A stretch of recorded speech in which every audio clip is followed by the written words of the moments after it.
So I'm going to share some history and some of my favorite stories. Putting a talk like this together is difficult because there are so many stories I can't share with you, but they're in the book. So if you take the time, you'll hear some wonderful stuff. But I chose some that were favorites of mine. And then, of course, some very key moments. So the initial gathering of APP was in the spring of 1966. Now, I noticed our friend John Grout's here. John, it's wonderful that you've plugged in. I didn't actually anticipate you being here. But John Grout, at that time in 66, was a priest of the Diocese of Pittsburgh, actually got to start ministering in McKees Rocks. But by 66, John was up in the suburbs. And it was John who organized it. By the way, John, anytime I misspeak, you can intervene. It was John who called the first meeting of the group of priests. 19 met up in a suburban parish that John was ministering in. And actually, John had the church hall there. They started the meeting, I think, about 9 at night. They wanted to do it clandestinely in the dark. And I think John's pastor didn't quite know what was happening, but he knew there was some kind of a meeting going on. After the first meeting, the minutes came out, and instead of 19 names, there were 19 numbers.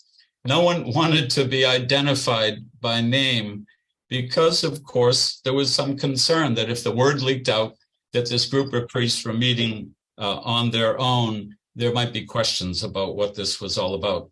So for the first couple meetings, they were numbers, not names.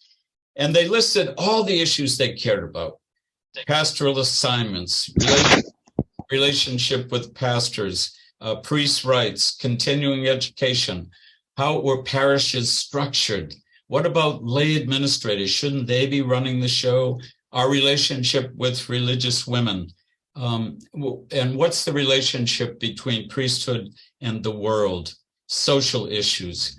Gaudium et Spes, a key document for Vatican II, sort of became the second gospel for this group of priests. Now, a number of these priests actually had been quite active earlier to this 1966 meeting, particularly in civil rights. So Don McIlvaine, Don Fisher, Mark Glasgow had all traveled to Selma in 64 and 65 to be part of those marches with Dr. King. So the word got out about these first two meetings. Somehow it sort of filtered out. And the group of 19 decided that they would now go public. So they sent a letter to all the priests in the diocese, and including Bishop Wright, John Wright. And they invited all of them to the very next meeting. I will say, based on what I've read and spoken with people, their relationship with the Bishop Wright was a very interesting one. It was cordial. It was affirming. Wright said, "This is wonderful. Priests are getting together. Only good things can happen. But remember, you have no official standing." Remember that. So John Grout wrote this wonderful reflection around 2014 about some of these early years. And he talked about the priest's relationship with Cardinal Wright, but also he talked about a priest who became bishop in Pittsburgh and then cardinal in Detroit named Dearden, John Dearden. So Dearden served 50 to 58 in Pittsburgh, then went off to Detroit. Wright took over 59 and 69. And John Grout reports that, ironically, Dearden, who started as a conservative after Vatican II and he got to Detroit, became quite progressive, whereas Wright, who started quite progressive after Vatican II, turned that around and became much more reactionary. So these two leaders had quite a flip. Both intellectuals, both well-versed in theology and church law.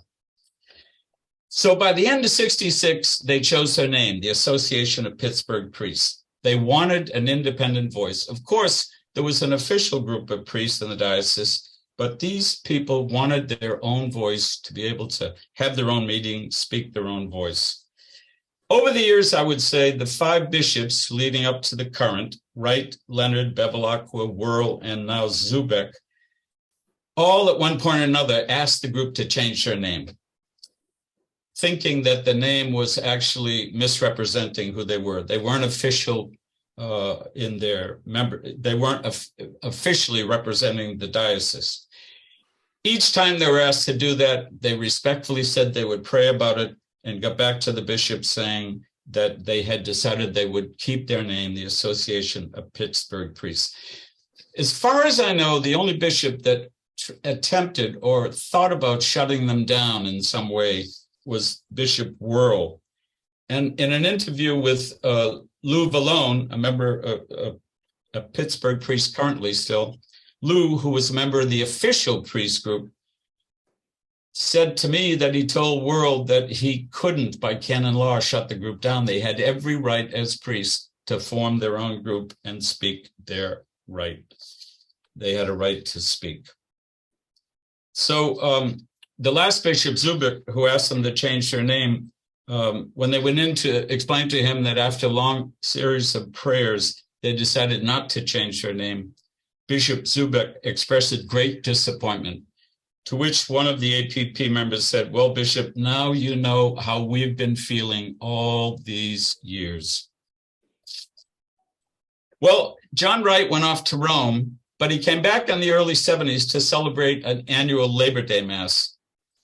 The APP wrote him a note and said, "There is a labor battle going on here, and we're supporting the Black construction workers." And they said to Wright, "When you come for the Labor Day Mass, we want you to weave into your sermon something about this labor fight with Black workers." Wright wrote them back and said, "No one tells me what to preach about." So the APP wrote him back and said, "If you don't address this issue, Cardinal Wright, we'll walk out of Mass after the homily." Wright didn't, and they did. And they held a press conference on the steps of the cathedral. Jack O'Malley told me he thinks Wright never forgave them. In 1992, fast forward here, Kathy Grabowski, wife of former priest Giles, asked APP to open their membership to baptized Catholics. They voted to do it overwhelmingly after several weeks of discernment. There were some dissenters, but the vast majority voted to do that. And so in 1992-93, APP continued with their name, Association of Pittsburgh Priests, but now the membership was open to those who were baptized, not just ordination, but were baptized Catholics. And of course, we know there are some other folks part of APP are not Catholics. In 2004, the APP got a letter from the diocese, I think it was through one of the bishops, McDowell, accused them of misrepresenting themselves. He said, "To call yourselves the Association of Pittsburgh Priests implies that you represent the diocese officially, and you don't. And so you should be responsible for that and change that name." Warren Metzler, a very active member of APP at the time, said, "Well, if we were to do that, then the bishops should acknowledge that they are a wing of the Republican Party." So I don't think either group was ready to change their designations at that point. So over the years, I would say there were 2 major foci for the group: church reform and social justice. On church reform, they constantly wrote and spoke and publicly advocated for optional celibacy, women's ordination, teen ministry, commitment to the urban poor, simple lifestyle, gay marriage, for people to elect their own bishops, a democratization in the church, for lay leadership. They always went public when they had something to say, particularly Don McElvain. Whenever Don had something to say, even if he did it alone, which he often did, have his own press conferences, the press always showed up to hear McElvain. I think One of my favorite stories, and maybe one of the more famous ones about APP, had to do with when Bishop Wuerl, who was not the Bishop of Pittsburgh yet, but was sent to Seattle, you remember, to basically monitor Bishop Hunthausen in Seattle, a very progressive bishop who had caught the eyes of the Vatican. And so Wuerl was out there, and really he was sent there to actually undercover, basically take over the diocese. So the APP went public with a letter to Wuerl that they sent to the press, but sent to him, asking him to come home, that this was an inappropriate way for him to do ministry. The AP, which he eventually actually did, was sent back by the Vatican after a year or so. But the APP got this wonderful letter from the director of seminarians in Seattle in 1986. I thank you for your vision, courage, and wonderful sense of strategy in your recommendation that Bishop Don Wuerl resign in support of Archbishop Hunthausen. And David Zager, the priest who was head of the seminary then, went on to say how impressive he thought the presence of APP was and how grateful he was for their witness. On social justice issues, lots of activity, anti-war. Many of the priests did tax withholding, 20% of their taxes to reject the idea of war, prison reforms, civil rights. Cesar Chavez came to Pittsburgh a number of times. Marcia certainly remembers this over on the north side at St. Joe's. And Cesar sent the group a wonderful letter after some major victories. They worked with the cemetery workers to increase their wages, the Catholic cemetery workers, teacher unions. They took on the fight of the adjunct faculty trying to unionize at Duquesne. And when the city council in the late 1980s, I believe it was, decided to pass a bill making sure that LGBTQ folks were allowed to teach in schools, they took on that issue, much to the disgust of the diocese and of Bishop Wuerl. And of course, the labor movement. Jack O'Malley became a chaplain of the labor movement. Couple of highlights of these activities. On cemetery workers, it was Neil Macaulay who realized that they were fighting for better wages in the Catholic diocese. So he gave a public address in front of all the priests and the bishop. The Bishop Zubek at the time, this is more recently, Bishop Zubek claimed to know nothing about this issue. But nevertheless, he did get on this case, and the cemetery workers came to an APP meeting thanking them because they actually got a much better contract they were ever imagining getting. They took on the issue of Catholic school teachers who are also trying to work on wages. And I want to read this letter. It's very short, but it's so compelling. This was 1985, the Catholic teachers in Pittsburgh. Dear Father Ryan, Reach Ryan was president then, of all the support that our organization was fortunate enough to receive in its recent action, the support of your group had to be the most appreciated of all. The conflict that our teachers endured to strike for a just living wage was heightened for many in the picket lines by parents who voiced their belief that the teachers were violating the Catholic faith.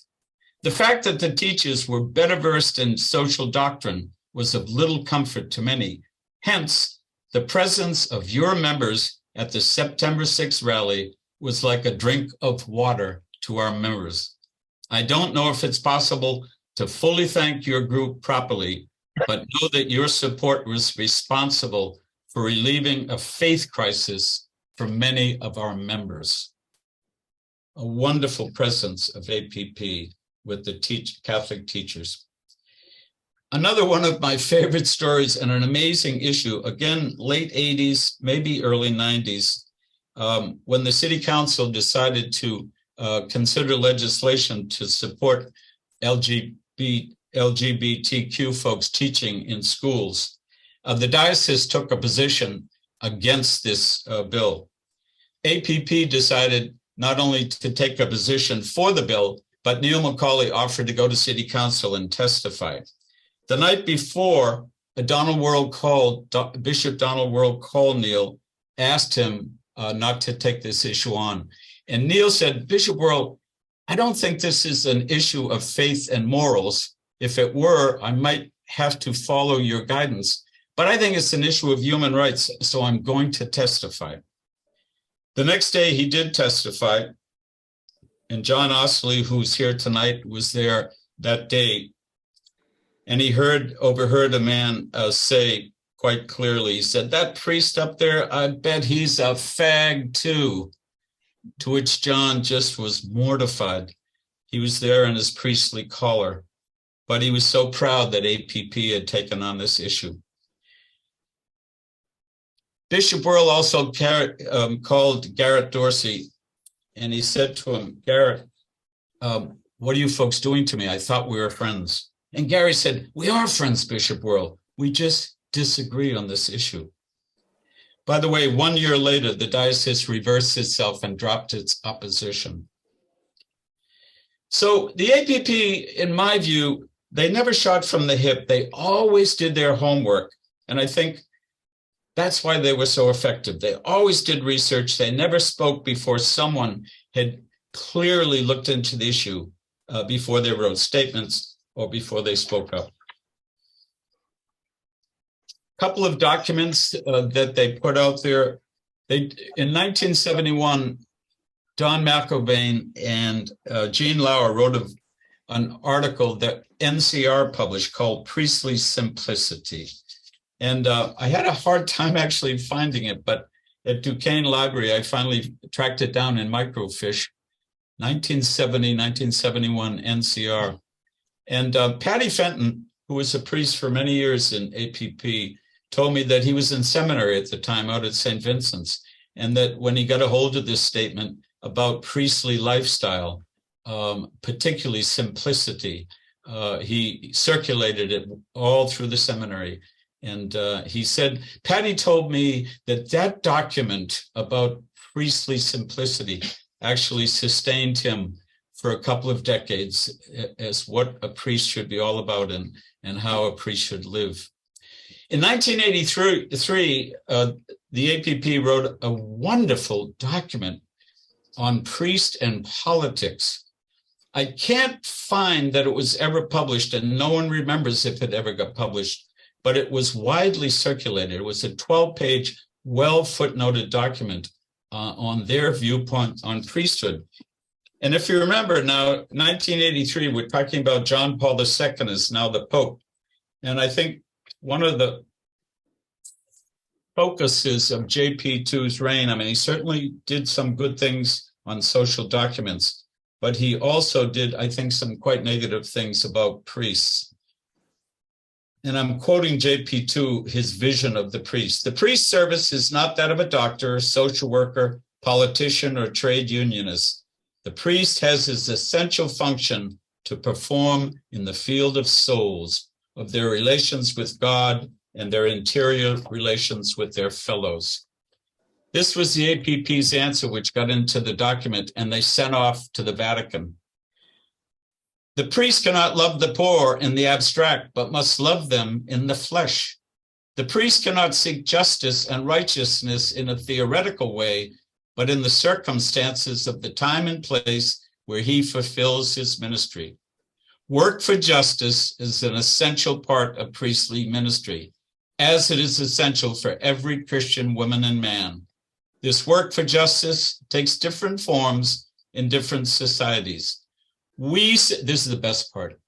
We suggest that when Pope John Paul better understands the tradition of American priests and other nations, then we will have a better, more constructive, less negative dialogue on how the quest for peace and justice is worked out in priestly ministry. Wouldn't you love to know if JP2 ever actually read that document? Later, some of you remember Pope Francis quoted Pius XI, who once said, "Politics is one of the highest forms of charity." At the end of the book I wrote on APP, I quoted John Sobrino, a Salvadoran Jesuit priest, who wrote about political holiness. And by the way, Bishop John Stowe, a current bishop, I think in Lexington, Kentucky, who wrote the APP a wonderful letter of thanks for sending him a copy of the book, said he appreciated a couple of things in the book especially. One was this allusion to Sobrino's notion of political holiness. But he also raised up the 1992 inclusion of all baptized Christians into the APP, a major decision and change on the part of APP and who would be members. Stowe also mentioned that he wished the younger clergy could follow the lead of the APP. And at the end of his letter to the APP, and I quote him, "As a bishop, I have to confess that I probably wouldn't relish an association of Lexington priests that took public position at odds with my own, as has the APP. Nonetheless, dialogue involves tension sometimes, and Francis gives us a good example of listening to all sides, not avoiding conflicts, and looking for a way to forge together going forward." That was from Bishop Stowe. And then in 2006, one other major document I want to raise up, Gene Lauer, God rest his soul, wrote a wonderful article called The Charism of Priests Today, in a book with about a dozen articles about priesthood called The Priest for the 21st Century. In it, Gene talks about the common priesthood, the priesthood of all believers, of all the baptized, which Luther made famous. It was revisited at Vatican II, and Edward Skilebecks, a Dominican theologian, wrote heavily about in several of his books. In this 2006 article, Gene Lauer suggested that we really didn't have a priest shortage. He said, and this was 2006, there are at least 30,000 well-trained lay folks who could be asked to take on every conceivable role that priests do now, and in certain circumstances, including presiding at the Eucharist. So we don't have a shortage, said Gene Lauer. Talk about a prophetic document. An issue that APP has been on the case almost from the beginning was the focus on the leadership of the churches, a one-issue focus on abortion, almost to the exclusion of other social issues. Most of you remember that Cardinal Bernardine wrote this document called The Seamless Garment of Life, I think around 1986, which APP has promoted all these years. But in the early 1970s, APP was already talking about this issue of what later became this seamless garment of life. Warren Metzler, in particular, took it upon himself to talk to pro-life people about this very issue. What about the issues of war and peace, of death penalty, of crushing poverty? Aren't those life issues? Warren would dialogue with people about. And he sadly reported to APP after many, many conversations that he wasn't making any headway. But the fact that APP, 15 years before Bernardine's great piece, we're talking about this very issue, once again suggests how APP has always been so far ahead of the curve. And I will say to you, and I think it was June of 2022, the current APP leadership came out with a document suggesting, based on the seamless garment, but going beyond it and suggesting a new pastoral approach to this whole issue of abortion. And I quote from the document, APP calls on all Catholic leaders to develop new pastoral spiritual approaches regarding abortion and the culture of life. I think that would be a great document for everyone to get a peek at. So the legacy of the APP, what can we say? As far as internal church reforms goes, at the end of my book, I referred to a wonderful Carmelite theologian named Connie Fitzgerald, a contemplative Carmelite nun, who in many of her articles in writing about society and the church uses the word impasse. Impasse. In some ways, I think APP and so many others have felt over these years that we've reached a stage of impasse on fighting for church reform. And I know APP is constantly discussing whether it's really worth anymore meeting with our bishops. Are they really interested in dialogue? And yet, I just noticed that we're going to have a meeting with David Zubek tomorrow, if I'm right about that. So way to go, Barbara Finch and Regis Ryan and the rest of APP. They're faithful Catholics, APP, and they're not going away. At one point in APP's development, they had a little bit of a change in strategy. They decided that they actually would infiltrate the official priest group in the diocese. So Neil Macaulay got elected actually as a member of the official diocesan priestly coalition from 1982 to 1984. And the strategy at that point was maybe we can change things from inside. But if you remember, Bishop Bevilacqua was then Bishop of Pittsburgh, and Bevilacqua pretty much took the agenda of the official priest group and decided what would be discussed and what wouldn't. And in 1984, the APP said, well, that's one strategy that I guess we'll let go by the words, by the roadside. But as far as church and world goes, I would say there hasn't been an impasse. I think, and I only share a few of these stories, but there are hundreds in the book of, I think, influence and impact the APP had on social issues. First of all, they were the group that funded the beginning of the Thomas Merton Center in 1972. I don't know that the Thomas Merton Center would have gotten off the ground with without APP support. We talked about the farm worker boycott, Cesar Chavez coming to Pittsburgh, staying at St. Joe's, the wonderful struggle with the teachers for better pay, and this letter that I read, the cemetery workers who thanked APP for an increase in wages, the wonderful, wonderful witness at City Council on the human rights of LGBTQ folks in the late 80s. No one knows whether it was Mayor Caligiuri or Jeep Di Pasquale, who was president of the city council many years ago. But everyone remembers a quote coming from one of those two people. Whenever a major issue came to city council, the word would go around, what is Father McIlvaine thinking? What is Father McIlvaine thinking? And I think to myself, as someone who spent time doing community organizing, that's power. That is power. Why weren't they ever shut down? Besides that anecdote about Lou Ballone saying to Cardinal Worley, he, according to Canon Law, he couldn't shut the group down.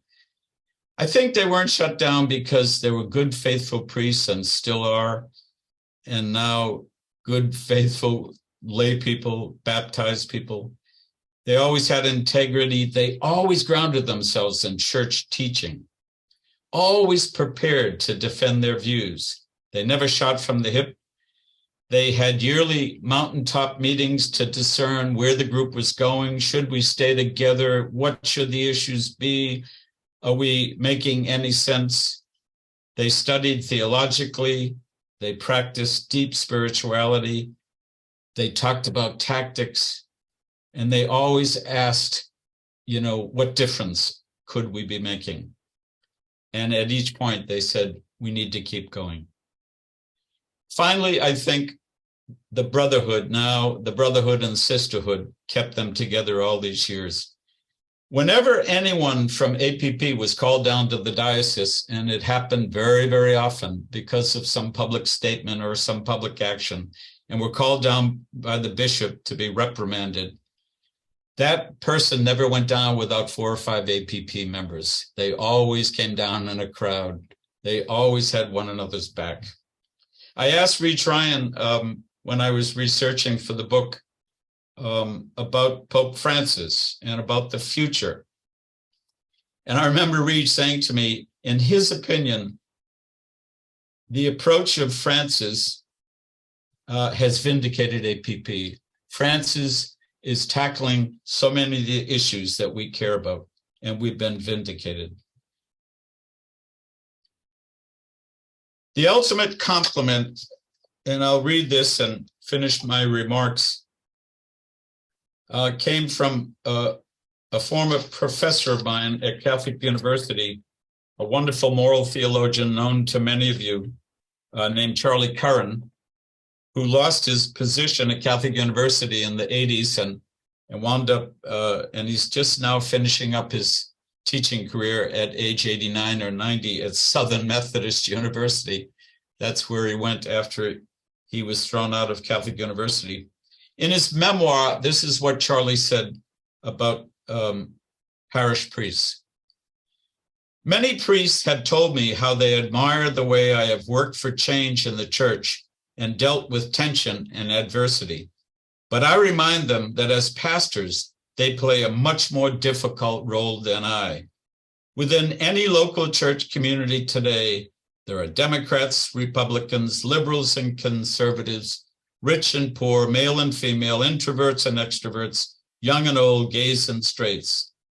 Parish priests have to deal every day with the tensions and problems that arise from all this diversity, and they must try to both challenge and unify the people of God. If I give more than 5% of my true time to addressing these tensions, that is a lot. So that was Charlie's message. And Charlie, by the way, was an APP speaker many, many years ago and has so admired the people. And when I got a hold of Charlie about possibly writing a blurb for the book, those of you who had a chance to look at the book know that on the back cover, Charlie Curran has a little statement about the value of this study. So finally, should APP continue? Yes. Should it change its name? No. Although the history is about the 57 years that have gone by, that's what the book's about. For me, the APP is actually about the future of the church, the future of ministry. Anyone who wants to know about the church's future, if it has one, should be looking at the practice of APP. To me, APP is a shining example of how the church and its ministry should look when, if you remember Francis saying it takes 100 years to implement a Vatican Council, we're now in year 57. So I think APP is a shining example of how the church and its ministry should look when the 100th year arrives with a fully implemented Vatican II. And thanks for coming, folks, and thanks for listening. Art, thank you very much. What a wonderful presentation, and I'm so glad that you were able to join us tonight. And we have some time if people would like to pose some questions. Artie, I'm wondering, when you were talking to these various priests when you were writing the book, if any of them were happened to project what they thought or what they wished the APP would become.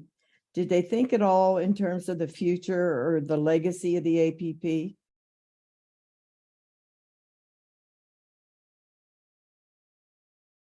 Well,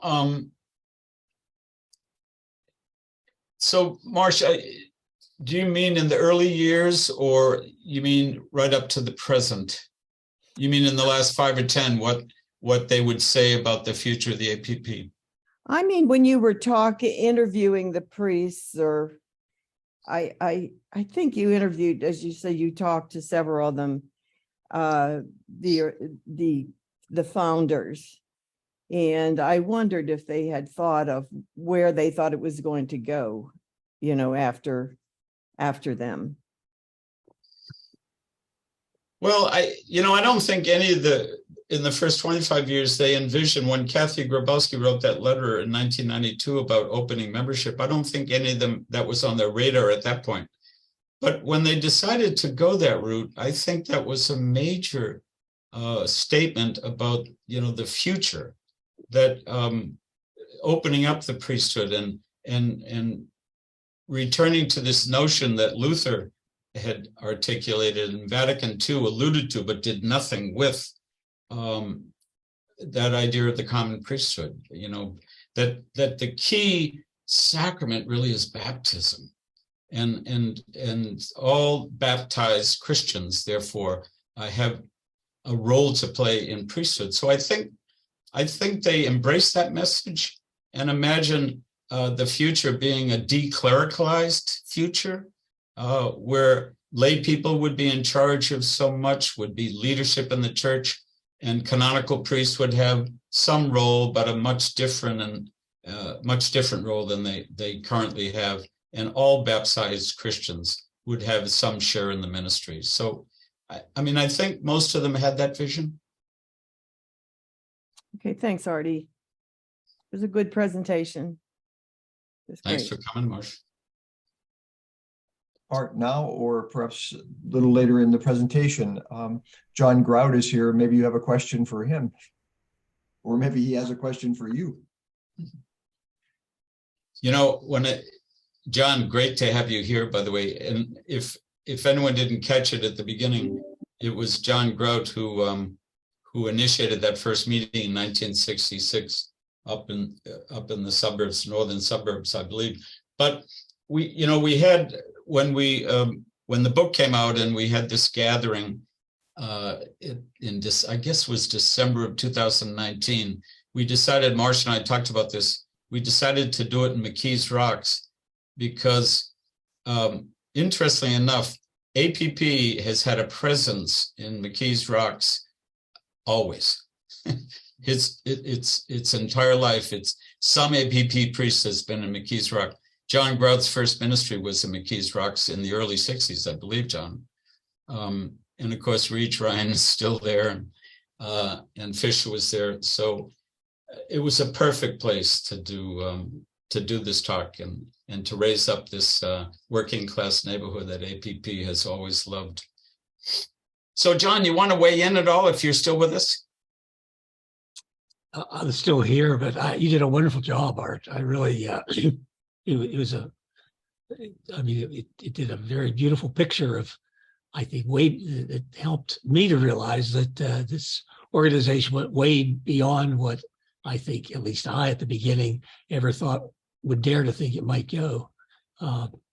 It was a shaky beginning in that first night. I remember it well. But no, you did a wonderful job. I think the people that are here are witness to a great organization that has done some fantastic work, as you've pointed out. Well, thanks for getting us moving. And John Osterley, another of the folks from a while back. I forget what year it was, but at one point we decided we were doing all work and not a whole lot of time together and not much focus on prayer. So we began annual retreats. They were always up at the Ark and the Dove, which became the Cardinal Wright Center. It's had a whole bunch of names. Well, one year we were invited Anthony Padovano, an outstanding priest, but he was very vocal about wanting to have married priests and women priests. And so the diocese contacted us and said, you may not have Anthony Padovano at the Cardinal Wright Center. So we shifted from the Cardinal Wright Center to St. Paul Retreat House on South Side with Anthony Padovano. And then realized, since they had that large gathering space, we would invite people to the morning sessions and the evening sessions. And from then on, we never had retreats at the Cardinal Wright Center. We always had them at St. Paul Retreat House or somewhere like that. And that became the beginning of the speaker series, which we still have today. So I want everyone to be grateful to the diocese for throwing us out of the Cardinal Wright Center so that the effort of APP could reach out to many, many, many, many, many more people.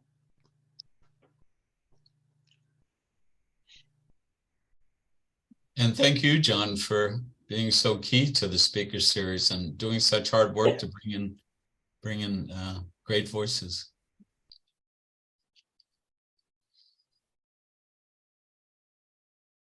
Seems to me one of the strengths of this group has been I don't what's the Oriental way of fighting where you fall back on the punches. You never punch directly. I forget. I've lost the name of what I'm thinking of here. But I remember I was called. I was in the chancery once, and I was called in about the pastor that I had at that time. Incidentally, I didn't start at McKees Rocks. I started at Epiphany downtown for about a year and a half, and then went to McKees Rocks, or assigned to McKees Rocks.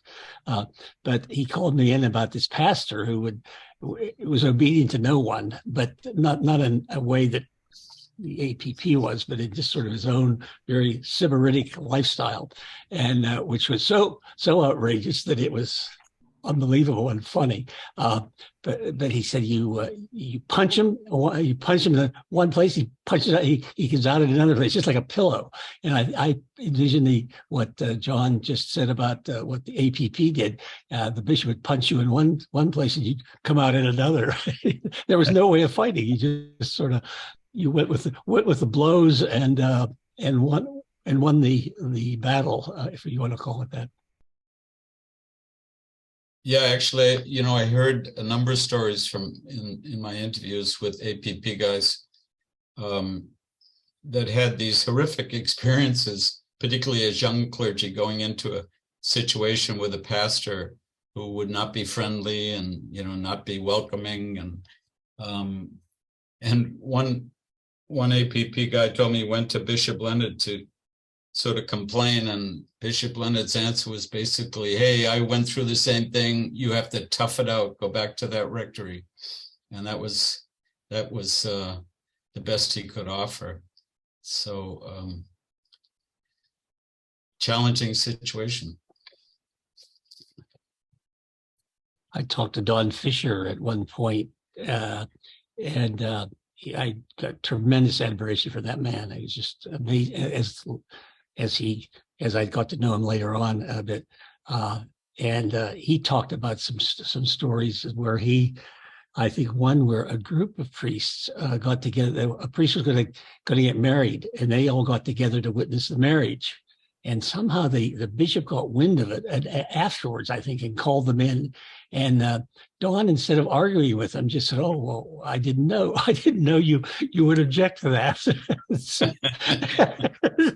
I can just imagine John Wright, going for that kind of an answer. He didn't argue with him. He just, I didn't know you'd object to that. So he said he couldn't do it again. He said, okay. And then they figured out some other way to do it. I don't know how they did it after that, but that was Don's approach. Oh, I didn't know you would object to it. Right.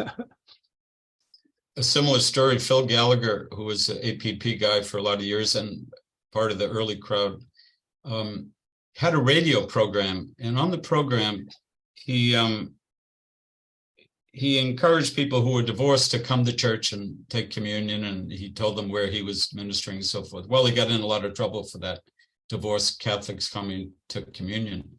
So Charlie Rice, Monsignor Rice, was in the church with him. And of course, he got called down to see Bishop Leonard. And the night before, Charlie Rice said, "Now, this is what you're going to do, Phil. When you go in, you're not going to argue theology with Bishop Leonard. You're not going to argue. You're going to go in there and you say, Bishop, yeah, why are you calling me in?" And the bishop says, "Did you say this?" And admit that you said it. Yeah, you invited divorced Catholics to come to communion. And Bishop Leonard said, "Well, you can't do that." He said, "Well, Charlie Rice, in back to Charlie Rice, the night before, Charlie Rice said, and what you will say to Bishop Leonard is, Bishop, I now realize the mistake I've made, and I know you're right. And Rice said, and when you say that to Bishop Leonard, he will say, thank you, Father, for coming in, and you're done. And he said that's exactly what happened.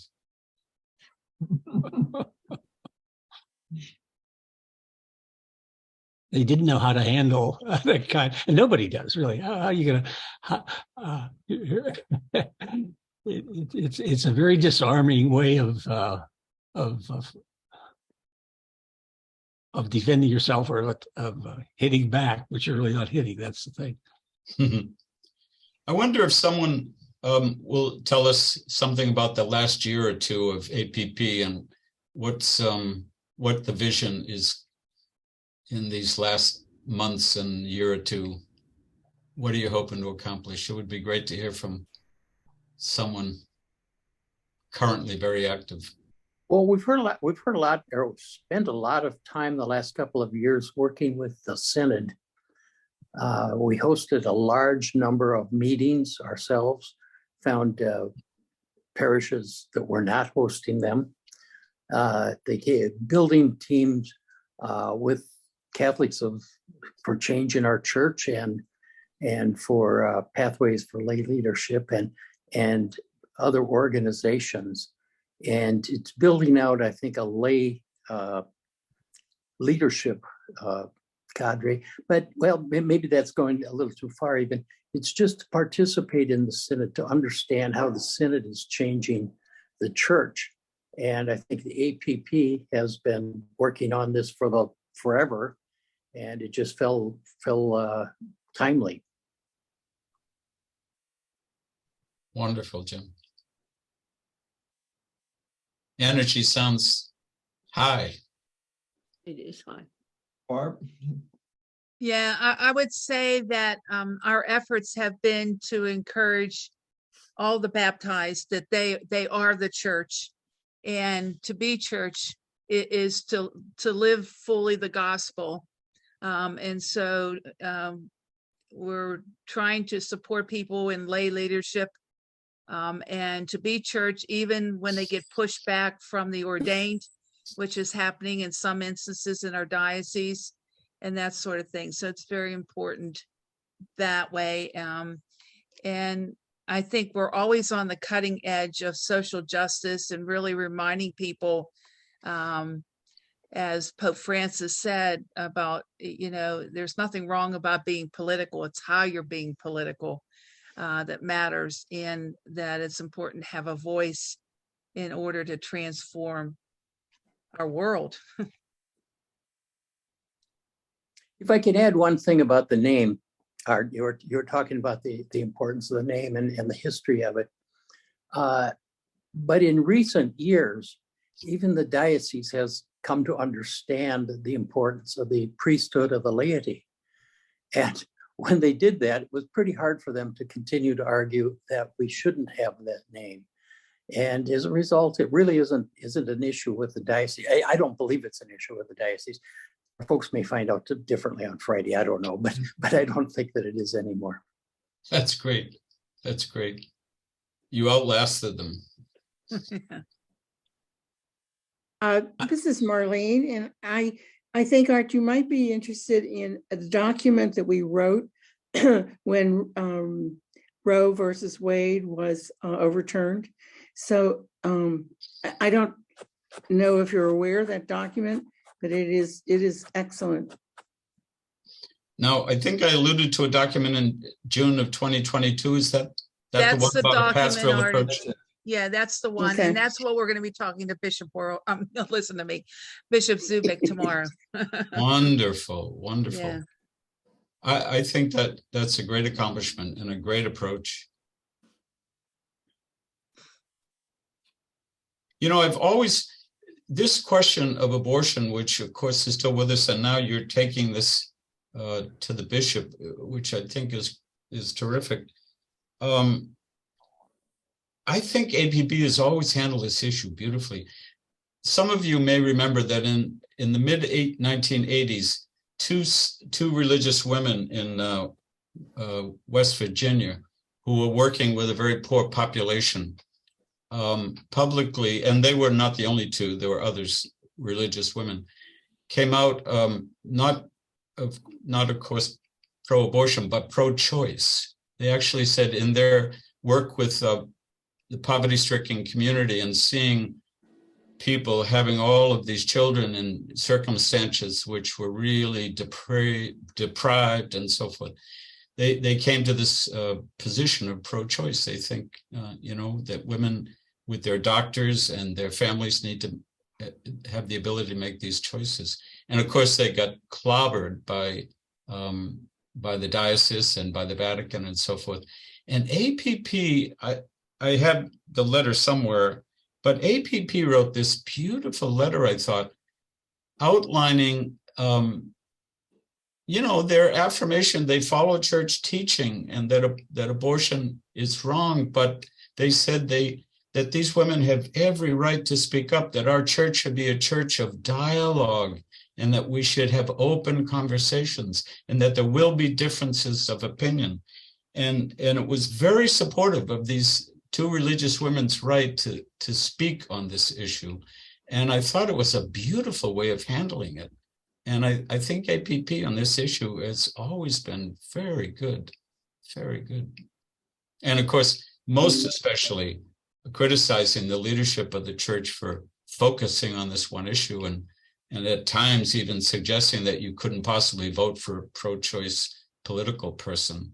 APP has always challenged that perspective and very publicly. So I think they've had a great track record on that issue. Could I ask a question?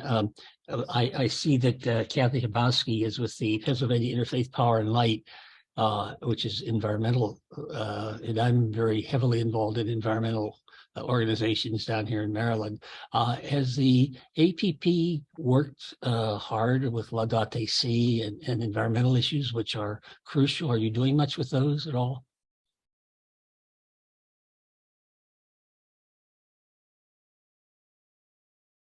I think the answer is yes, but someone needs to respond. Yeah. Well, an example, Jim McCarville can respond. Jim has actually taught classes on Laudato Si. We're encouraging to have study groups within the parishes. So yes, we also bring it in people had speaker copies series. of it. Yeah, three of our speakers have addressed that issue right from the very beginning when it was published. Yeah. Mm-hmm. Yeah. I see almost nothing being done on it locally, and I just wonder. And I might add, by the way, and I mentioned this, I think, to John Osterley in an email, but I'm not sure, Eugene McCarraher, he teaches, I think, at Villanova. He's not a theologian. I think he's a historian, but he writes a lot about religious topics. And he especially writes about capitalism. He wrote a brilliant piece in a recent issue of Commonweal magazine about Laudato Si and what an important document it was, affirming Francis, but also suggesting that if he had written it, he would have written a much stronger section on criticizing capitalism and how the capitalist system is actually a huge problem in creating environmental problems. And so it was his way, I think, of suggesting that it would be great to add a piece to Laudato Si around a critique of the capitalist system. Eugene McCarraher is his name, in a recent issue of Commonweal. Brilliant piece.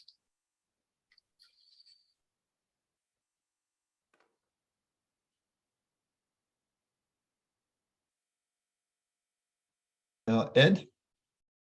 Yeah, with Donna as the treasurer of the APP, one thing when people send in their dues and donations and so forth, one thing that has struck me, and I think it's worth mentioning, is that there are several priests, and not just one or two, several priests who are not members of the APP who contribute to the APP. Some of them contribute every year to the APP, others at different times, which shows that there are quite a few priests in the diocese who, for one reason or another, choose not to become members of the APP, but they're certainly sympathetic. So when people say to me, oh, there's only a few priests in the APP, that there are a lot who are not in the APP, but they are definitely sympathetic. And I find that interesting.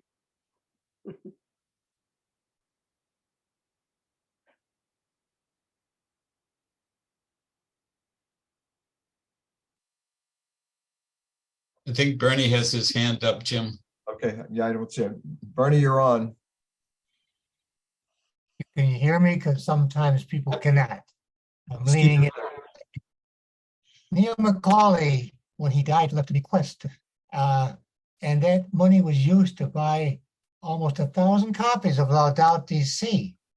And those were distributed throughout Western Pennsylvania. So Laudato Si got out very quickly after it was published, and that was because of Neil Macaulay's bequest. So yeah, it got out, but not much has been done with it. And I have so many anecdotes because I delivered that to many of the rectories. But I would like to also mention, you mentioned Bishop Stowe's letter about your book, Art. He wasn't the only one who replied.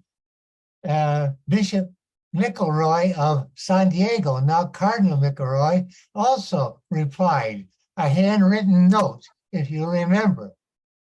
And McElroy is hosting the Association of U.S. Catholic Priests this coming June, where we are going to have our assembly. And you mention, Art, at the conclusion of your book, the importance of the APP in the founding of the Association of U.S. Catholic Priests. So that's another thing, John Grote, you didn't know what you did back there in the early 60s would happen again at Epiphany Parish Hall in the basement. That's where the APP gave the essential push that got the Association of U.S. Catholic Priests going. We are now celebrating our 12th anniversary. The ripples go on. Good work, Bernie. Others?